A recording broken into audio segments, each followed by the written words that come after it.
C'est lundi 9 novembre 2015, le PIMS des Mureaux a inauguré son nouveau label de maison de service au public.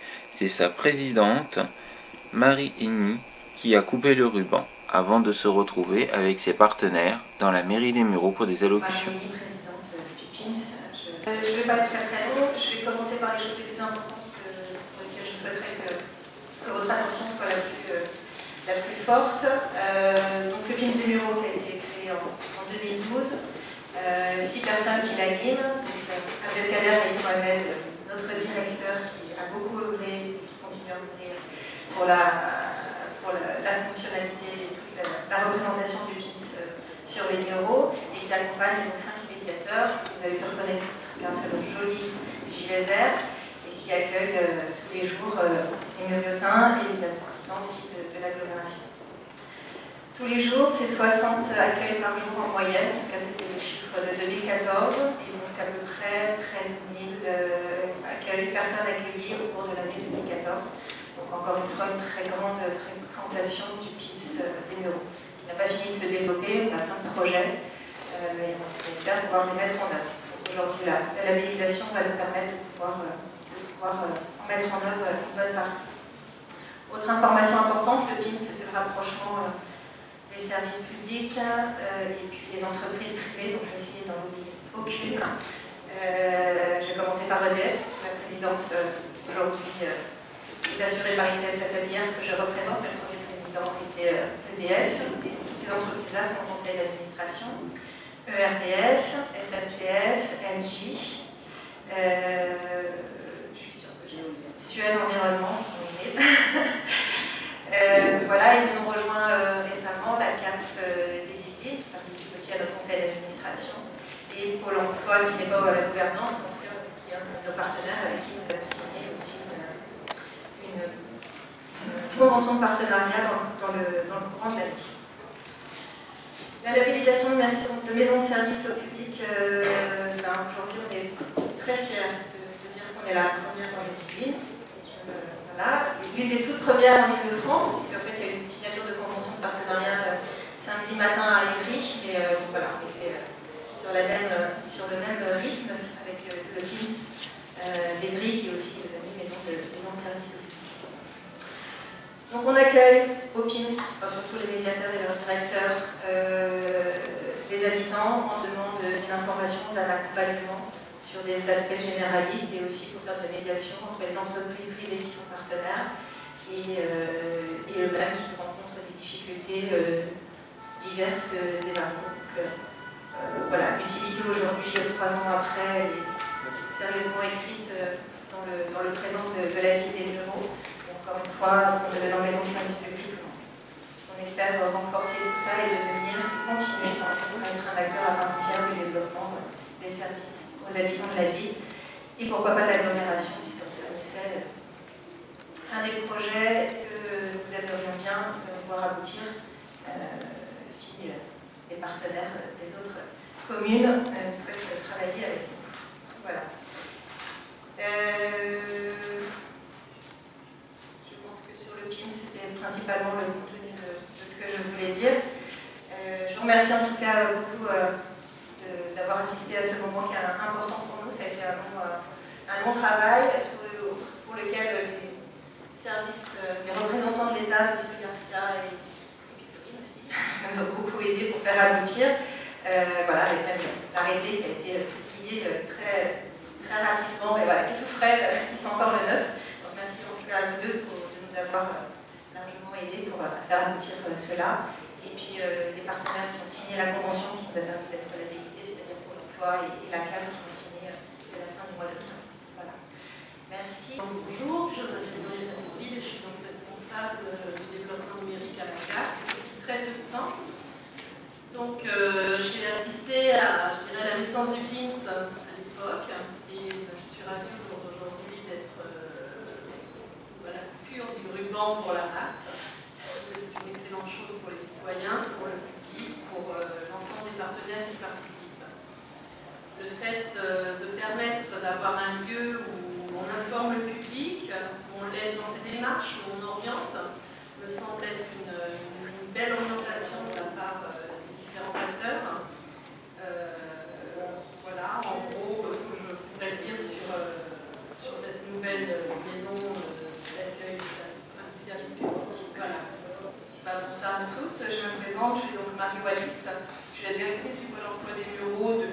mars 2015. Je suis donc arrivée récemment sur ce territoire. Le PIMS a d'ailleurs été l'un des premiers partenaires que j'ai rencontrés à mon arrivée. Alors je vais faire un discours un tout petit peu plus long pour retracer un petit peu ce qui me paraît rendre pleinement cohérent et pertinent la labellisation du PIMS en tant que maison de service au public par rapport à l'opérateur qu'est Pôle emploi. Voilà, l'opérateur de l'emploi. Donc depuis 2011, il faut savoir que Pôle emploi s'est engagé dans une grande transformation portée notamment à travers son projet stratégique qui avait pour ambition principale de faire le plus pour ceux qui en ont le plus besoin, c'est-à-dire dédier plus de temps à l'accompagnement des personnes les plus fragilisées que nous avons sur le territoire, personnaliser les réponses et les modes de contact avec chacun des demandeurs d'emploi. Aujourd'hui, on poursuit cette transformation avec un nouveau projet stratégique dont l'ambition est qu'aujourd'hui d'innover pour l'emploi afin de favoriser un retour plus rapide vers l'emploi du maximum des demandeurs d'emploi. Ces deux ambitions qui se succèdent comme porte-drapeau, je dirais, de Pôle emploi ne sont pas du tout antinomiques. Et justement, à mon sens, toute la portée, tout le sens que prend notre collaboration avec le PIMS à travers la MSAP, c'est justement de pouvoir les concilier, c'est de pouvoir trouver à l'extérieur de l'agence des relais professionnels, avertis, en coopération, qui nous aident à accompagner et à être en appui auprès des publics les plus en difficulté pour qu'ensemble on puisse prendre ce virage numérique qui est une évolution de la société, qui relaie à la fois une évolution du marché du travail et des méthodes de recrutement, mais aussi le reflet de la modernisation de l'ensemble des services publics, voilà, qui s'est engagé vers le numérique. Donc c'est pour n'oublier personne que j'espère que cette collaboration va nous permettre de creuser le sillon du partenariat et puis de favoriser l'inclusion sociale et puis le retour à l'emploi, même des personnes les plus en difficulté. Écoutez, je ne reviendrai pas quand même sur les plus-values qui ont été affichées du PIMS et aujourd'hui de la maison du service public. Néanmoins, bon, la PDU se réjouit quand même d'avoir ce service en tant que tel offert à ses habitants. Mais néanmoins, je pense que cette notion de service public et de service en général est en pleine mutation dans tous les secteurs, que ce soit dans le secteur commercial, que ce soit effectivement dans le service public proprement dit, que ce soit également dans les mairies ou dans les administrations. Tout ça est en pleine mutation et très honnêtement, cette mutation n'est pas finie. On en est aux prémices. Et je pense qu'effectivement, cette maison du service répond à un besoin d'accompagnement. Et je crois qu'on est là sur une étape transitoire. Je pense que cette notion d'accompagnement va être dynamique et va durer un certain temps. Il y a effectivement donc des générations qui sont friandes de ces outils numériques, etc. D'autres quand même qui sont en difficulté par rapport à ces outils qui sont développés. Et je crois qu'effectivement, cet accompagnement va droit vers ces personnes qui sont en difficulté par rapport à cette mutation. Je crois que, surtout, n'oublions pas de la rendre dynamique parce que ce qui est la problématique aujourd'hui ne sera pas la problématique de demain. Et donc je crois qu'à travers tout un retour d'expérience sur cette entité, je crois qu'il faut après adapter les leviers de manière effectivement à ce que cet accompagnement soit pérenne et sûr du long terme. Je crois que c'est important. En ce qui me concerne, effectivement, je vais remercier l'ensemble des partenaires de cette maison de service public, l'ensemble des acteurs, on va commencer par Papa Olivier Facar, qui est un peu le moteur de cette entité. Donc merci à tous les acteurs, c'est grâce à eux qu'on est arrivé à cette labellisation et que je souhaite encore une fois pérenne. Oui, un mot pour me réjouir de cette labellisation aujourd'hui qui souligne l'efficacité de l'équipe des Gilets Verts avec à la tête son directeur, puisque créé en 2012, labellisé en 2015, il y a eu la montée en régime et je crois que vous aviez déjà dans l'esprit, même si la maison de service au public n'était pas encore formalisée dans les texte, vous avez déjà, sans doute dans l'esprit, cet itinéraire.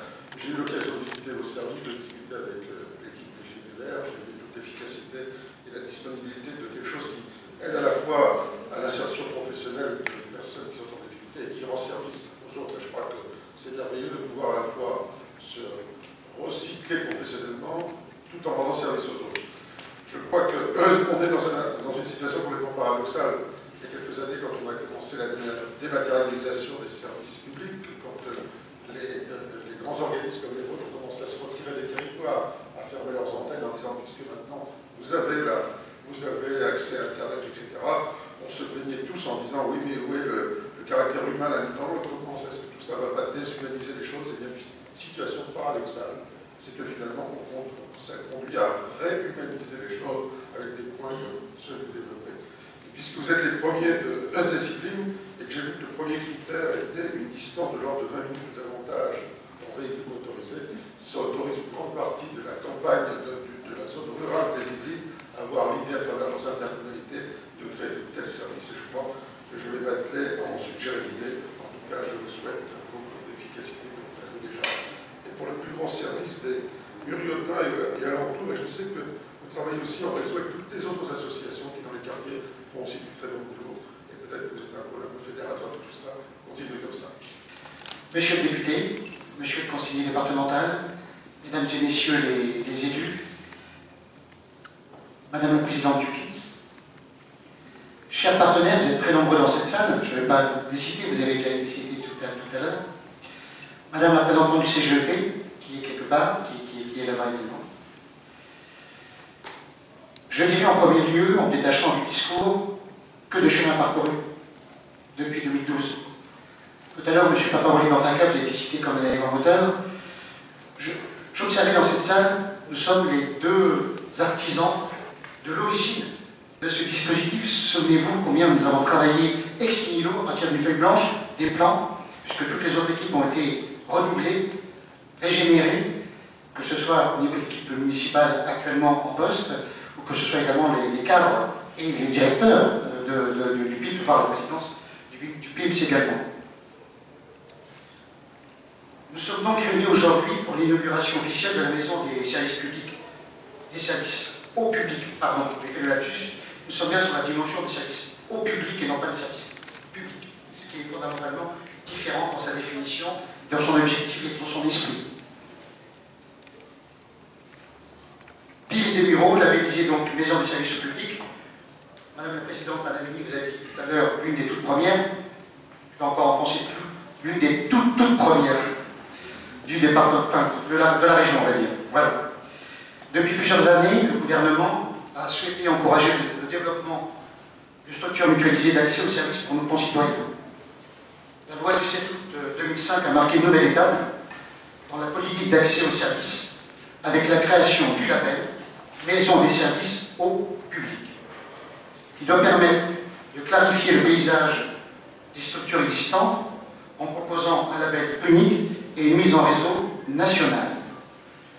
Traditionnellement, la politique d'accès aux services publics était prioritairement tournée vers les territoires ruraux, puisque nous comptons à ce jour, j'ai encore vérifié les chiffres tout à l'heure, près de 400 à la fin de l'année, maisons de services publics au niveau des territoires ruraux. Le développement des structures comme les PIMS est toutefois venu prouver tout l'intérêt de structures d'accès aux services dans les quartiers les plus défavorisés, et notamment dans les quartiers QPV, des quartiers prioritaires politiques de la ville.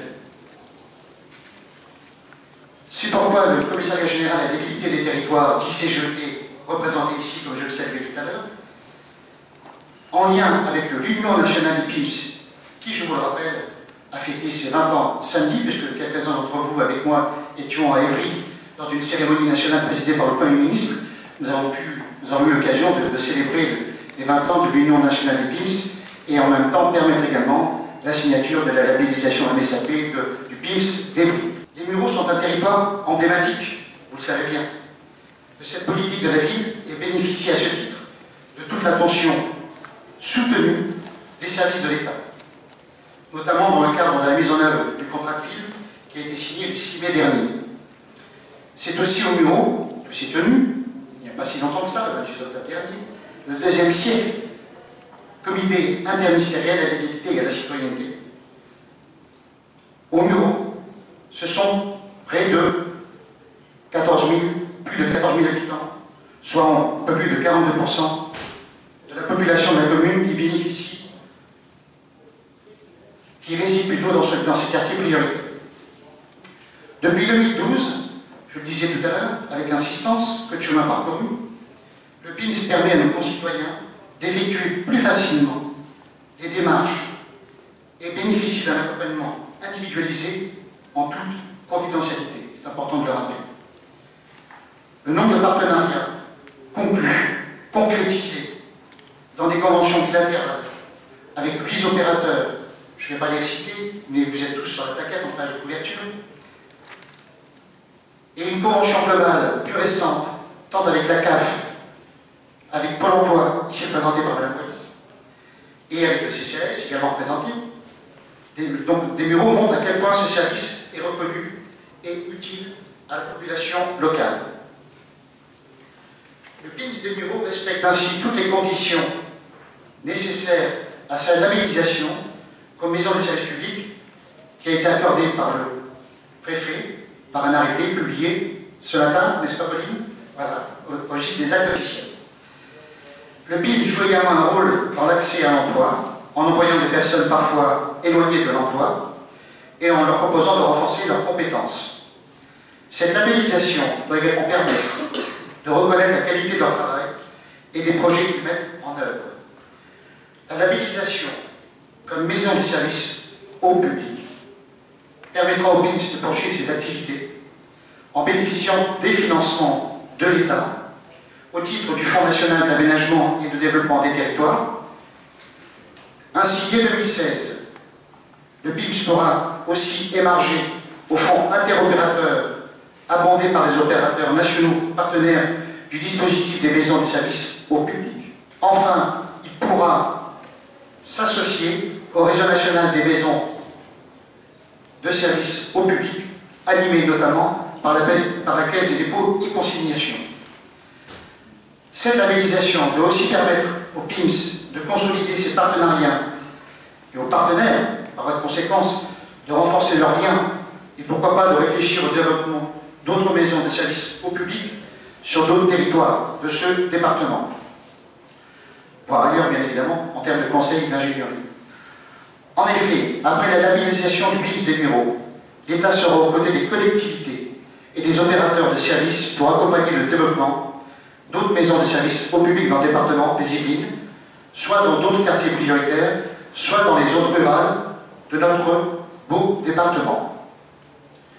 Sous réserve que celles-ci respectent le cahier des charges des maisons des services au public, les espaces mutualisés d'accès aux services existants qui le souhaitent pourraient également bénéficier de ce label.